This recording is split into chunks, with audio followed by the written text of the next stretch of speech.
Executive committee Pakistan people's party साबिक senior वजीर मेरे अंकल चौधरी मोहम्मद यासीन साहब, सब ताली खड़े होकर उनका इस्तेमाल करें।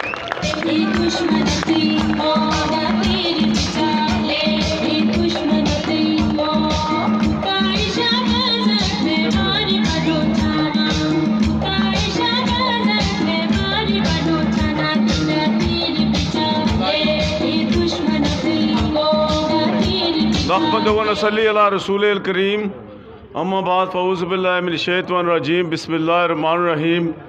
मेरी इंतहाई निगारिश यही है कि तेरे नाम से इब्तिदा कर रहा हूँ। आज के इस खूबसूरत जलसा तकरीब के सदर अज़ीम भट्टी साहब, साबिक एडमिनिस्ट्रेटर म्यूनसिपल कमेटी इस्लामगढ़, और मेहमान ख़ुसूसी साबिक वज़ीर आज़म आज़ाद रियासत जम्मू व कश्मीर जनाब चौधरी अब्दुल मजीद साहब, नबीला यूब साहिबा, कासिम मजीद साहब, राजा न्याज साहब, थानेदार इकबाल साहब, चौधरी अब्दुल रहमान एडवोकेट, चौधरी गुलफराज, काजी महमूद साहब, इकरा शहजादी साहिबा, सिदरा लतीफ़ साहिबा, बिशारत एडवोकेट, आजी औरंगज़ेब, PSF PYO के नौजवान साथियों, ट्रेडर्स विंग के कारकुनान और इस्लामगढ़ प्रेस क्लब के अरकान, सदर व अहदेदारान व अरकान, और आज के इस जलसा के दूल्हा चौधरी सोबत सरफराज साहब, उनके भाई सफ़ियान राठवी साहब, फैसल बावली साहब, और मेरे नहायती मोहतरम बुज़ुर्गों, भाइयों, दोस्तों, नौजवान साथियों, और शहीद जुल्फ़िकार अली भुट्टो, शहीद मोहतरमा बेनज़ीर भुट्टो और चेयरमैन बिलावल भुट्टो को मानने वाले मेरे हम सफ़र साथियों, अस्सलाम वालेकुम। मैं सबसे पहले तो दिल की गहराइयों से आप सबका शुक्रिया अदा करता हूँ कि आपने आज की ये बज़म बड़े खूबसूरत अंदाज में सजाई, और पाकिस्तान पीपल्स पार्टी में शामिल होने वाले सरफराज, अपने सोबत सरफराज साहब, उनके भाई सुफियान साहब राठवी साहब, और क्या बावली साहब, फैसल बावली साहब को यहाँ खुश आमदीद कहा, राजा नदीम साहब को,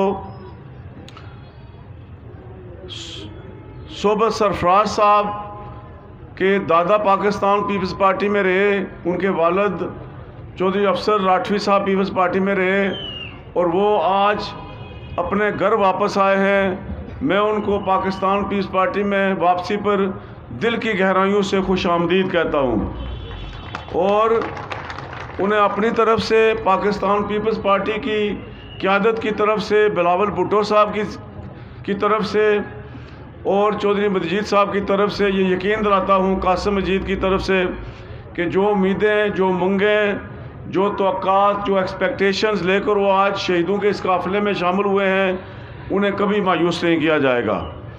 पीपल्स पार्टी की एक तारीख़ है। पीपल्स पार्टी में लोग आए तो बड़े बड़े कदावर शख्सियात बन गए, लेकिन जब ये पार्टी उन्होंने छोड़ी तो फिर नामो निशान मिट गया। आप जानते होंगे कि गुलाम मुस्तफ़ा खर जब पीपल्स पार्टी में आए तो भुट्टो साहब ने उन्हें चीफ मिनिस्टर वज़ीर आला पंजाब बनाया, फिर गवर्नर बनाया, और फिर वो शेर पंजाब बन गए। और जब उन्होंने पीपल्स पार्टी छोड़ी तो फिर उनका नाम निशान नज़र नहीं आया। जमशेद दस्ती से वो बुरी तरह इलेक्शन आ रहे। जमशेद दस्ती ने पीपल्स पार्टी के टिकट पर 1,10,000 वोट लिए, और मुस्तफ़ा खर ने 2700 वोट लिए। और फिर आपने देखा कि मुस्तफ़ा जतोई कितने बड़े लीडर बन गए थे पीपल्स पार्टी में आने के बाद। फ़ारूक लगारी इस मुल्क के सदर बने, लेकिन जब उन्होंने पीपल्स पार्टी छोड़ी तो उसके बाद उनका नाम निशान नज़र नहीं आया।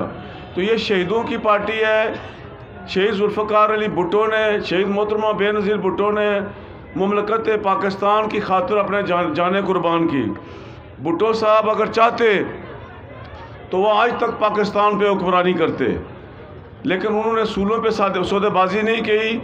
उन्होंने बड़े काम किए पाकिस्तान के अंदर, और एक काम जो उन्होंने पाकिस्तान को न्यूक्लियर पावर, एटमी ताकत बनाकर किया, और जिसकी वजह से इंशाल्लाह ममलकत खुदादाद पाकिस्तान रहती दुनिया तक दुनिया के नक्शे पे, क़यामत तक दुनिया के नक्शे पे कायम रहेगा।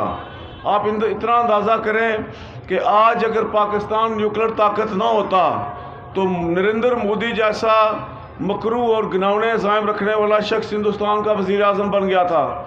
और वो ये जानते हुए कि पाकिस्तान एटमी ताकत है, फिर भी उसने अपने 2 जहाज़ भेजे इधर, जो हमारी पाक फ़िज़ाइया ने जो है वो गिराए और उनको जो है वो कड़वा जवाब दिया, जिससे उनके दांत खट्टे हो गए।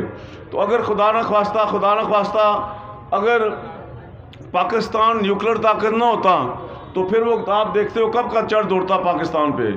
भुट्टो साहब ने जब ये फैसला किया तो अमेरिका के सदर निक्सन ने अपना वज़ीर ख़ारजा हेनरी किसिंजर जो है उसको इधर भेजा।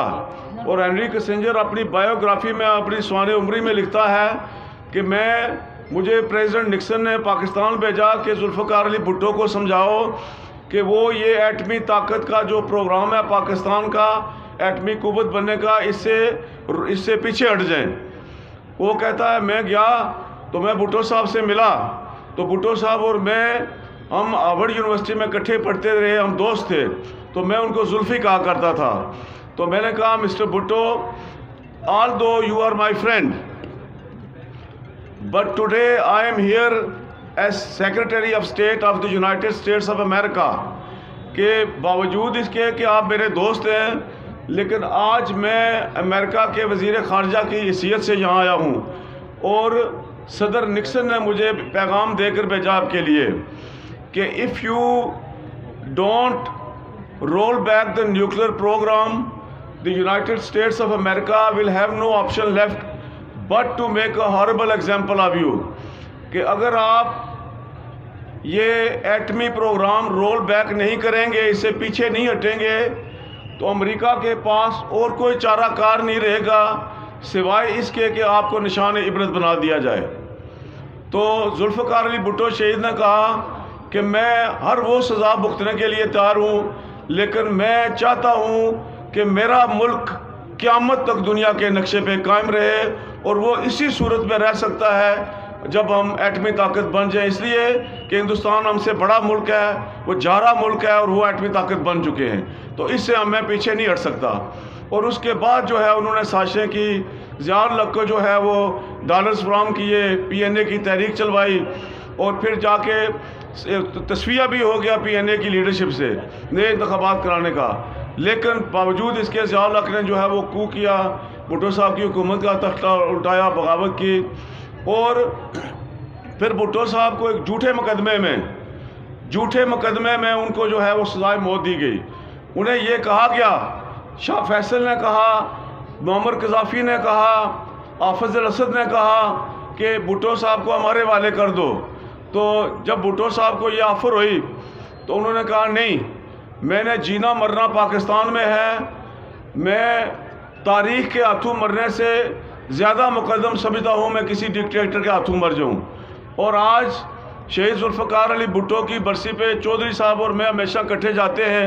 ये पिछले साल कोविड की वजह से हम वो बरसी नहीं हो सकी, तो वहाँ 5-6 लाख आदमी हर साल 4 अप्रैल को होता है, और लोग ज़ारो कुतार रो रहे होते हैं, कुरान ख़वानी हो रही होती है, और भुट्टो साहब के साले सवाब के लिए दुआएं की जा रही होती हैं।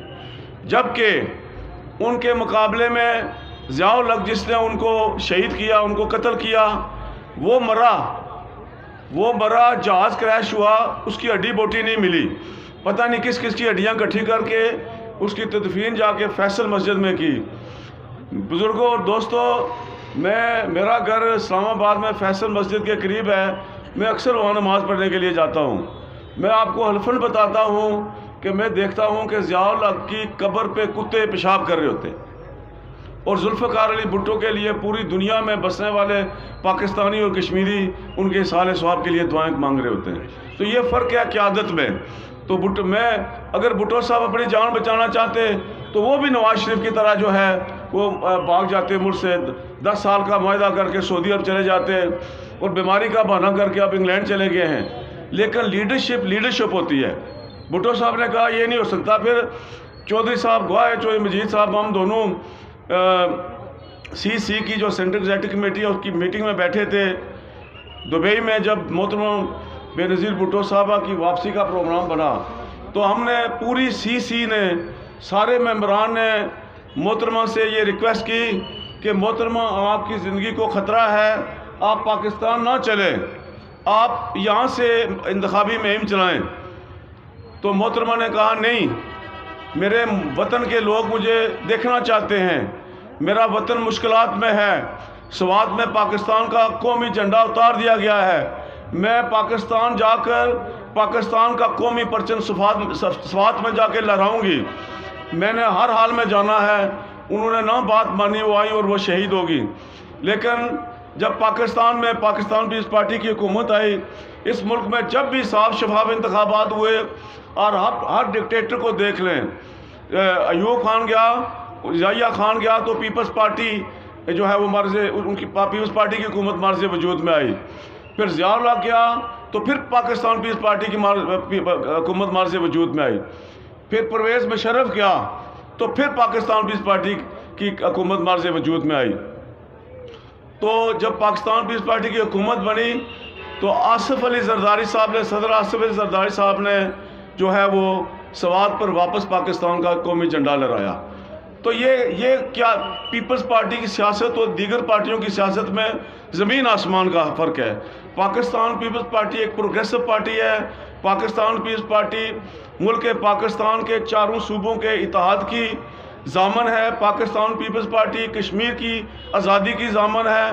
पाकिस्तान पीपल्स पार्टी ने जितने बड़े काम इस मुल्क में हुए वो पाकिस्तान पीपल्स पार्टी ने किए। 73 का मुतफ़िका आइन ले लें, न्यूक्लियर टेक्नोलॉजी ले लें, बेनज़ीर इनकम सपोर्ट प्रोग्राम ले लें, जिससे आज हर गरीब घराने में 5000 रुपया जो है उनके दहलीज पर उनको घर मिलता है। और फिर 18वीं तरमीम ले लें। हमारे मुल्क में तो कोई एक बीडी मेंबर, लोकल कौंसिल का मेंबर अपना अख्तियार किसी को नहीं दे सकता। तो सदर आसिफ अली जरदारी ने वो तमाम अख्तियारात जो वक्त के आमरू ने पाकिस्तान के कॉन्स्टिट्यूशन को, आइन को, उसको रोंगते हुए जो है वो सारे अख्तियारात ग्रैब करके अपने पास ले आए। पाकिस्तान के चीफ जस्टिस का तकर्रर का अख्तियार, chief of the army staff के तकर्रर का अख्तियार, पाकिस्तान में असम्बलियाँ तोड़ने का अख्तियार, अपने निगरान वज़ीर आज़म बनाने का अख्तियार, ये सारे अख्तियारात आसिफ अली जरदारी साहब के पास थे। लेकिन चूँकि वो एक जमहूरी पार्टी से ताल्लुक़ रखते थे और पाकिस्तान पीपल्स पार्टी जो है जमहूरियत पे यकीन रखती है, उन्होंने वो सारे अख्तियारात वापस पार्लियामेंट को दिए। और आज वज़ीर आज़म जो है ये सारी तकर्रियाँ वज़ीर आज़म करता है। तो दोस्तों और साथियों, पीपल्स पार्टी एक तहरीक का नाम है, एक फ़लसफ़े का नाम है और एक जदोजहद का नाम है। और पीपल्स पार्टी ही वो पार्टी है जो इस मुल्क को जो है वो तरक्की की राह पर जो है वो गामज़न कर सकती है। ये जो मौजूदा वज़ीर आज़म है ये कहते थे कि मुल्क में अगर बिजली महंगी होती है तो समझो वज़ीर आज़म चोर है। पाकिस्तान पीपल्स पार्टी के दौर में बिजली 4 रुपये यूनिट थी, अब जनाब हो गई है 28 रुपये, तो चोर कौन है? आटा पाकिस्तान पीपल्स पार्टी के दौर हुकूमत में 30 रुपये किलो था, आज 90 रुपये किलो है। चीनी पाकिस्तान पीपल्स पार्टी के दौर हुकूमत में 35 रुपये किलो थी, आज 110 रुपये किलो है। सब्जियां देखें, दालें देखें, हर चीज़ जो है वो आसमानों से बातें करी है। एक आम आदमी का जीना इस मुल्क में मुश्किल हो गया है। पाकिस्तान पीपल्स पार्टी ने आकर तमाम मुलाजमों की जो है तनख्वाहें में वो डबल की, ये नहीं कर सके, ना नवाज शरीफ कर सका। तो दोस्तों और साथियों, आज़ाद कश्मीर के अंदर भी मैं आपको वसूख से ये दावे से कहता हूँ कि जितने काम चौधरी अब्दुल मजीद साहब के दौरे हुकूमत में हुए वो गुज़िश्ता 60 सालों में नहीं हुए। हमारे पीपल्स पार्टी को सारे अदवार हुकूमत मिलाकर 12 साल और 9 महीने मिलते हैं। 2 साल 75 की पीपल्स पार्टी की गवर्नमेंट रही। जब ज़िया ने पाकिस्तान में कू किया तो आज़ाद कश्मीर की हुकूमत को तोड़ दिया। और फिर उसके बाद 90 में 85 के इलेक्शन को पीपल्स पार्टी ने बाइकाट किया। 90 में पीपल्स पार्टी दोबारा इक़्तिदार में आई और राठौर साहब ने 9 महीने बाद हुकूमत तोड़ दी, असम्बली तोड़ दी। फिर 96 में जो है वो पीपल्स पार्टी की हुकूमत आई, वो 5 साल रही। फिर जो है वो 2011 में आई और वो 5 साल रही। 2001 से 11 तक मुस्लिम कॉन्फ्रेंस की हुकूमत रही।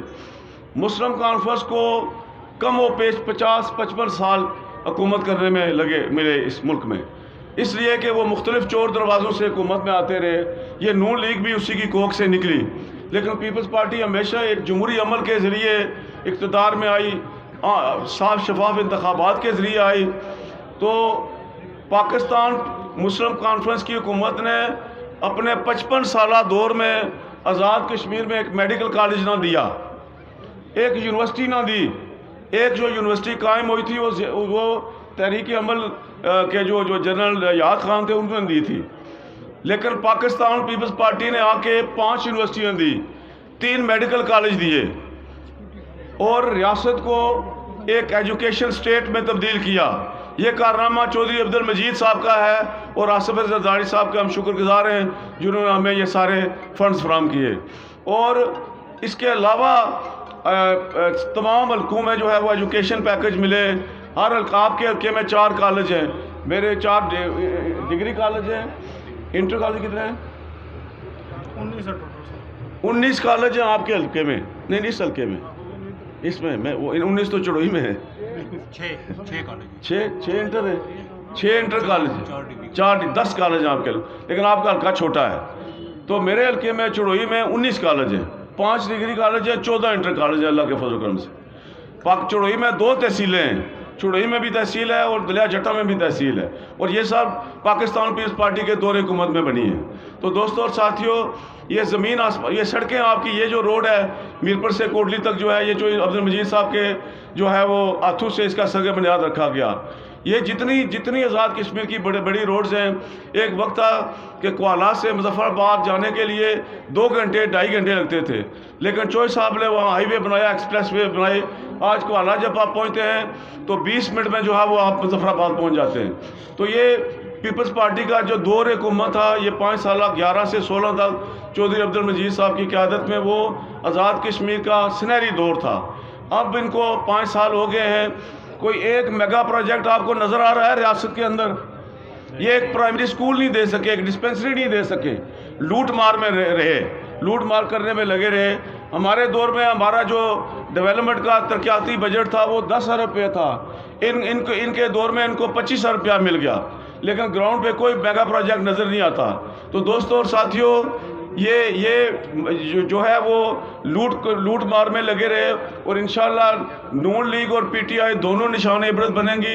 पाकिस्तान पीपल्स पार्टी एक मरतबा फिर इंशाल्लाह आज़ाद कश्मीर में हुकूमत करेगी। चौधरी अब्दुल मजीद साहब ने हमेशा रवादारी की सियासत को फ़रोग़ दिया, बरादरीज़म जैसी लानत को अपने नज़दीक नहीं आने दिया, और हमेशा रवादारी की सियासत को और तमाम कबीलों को जो है वो एक गुलदस्ते की तरह अपने साथ रखा।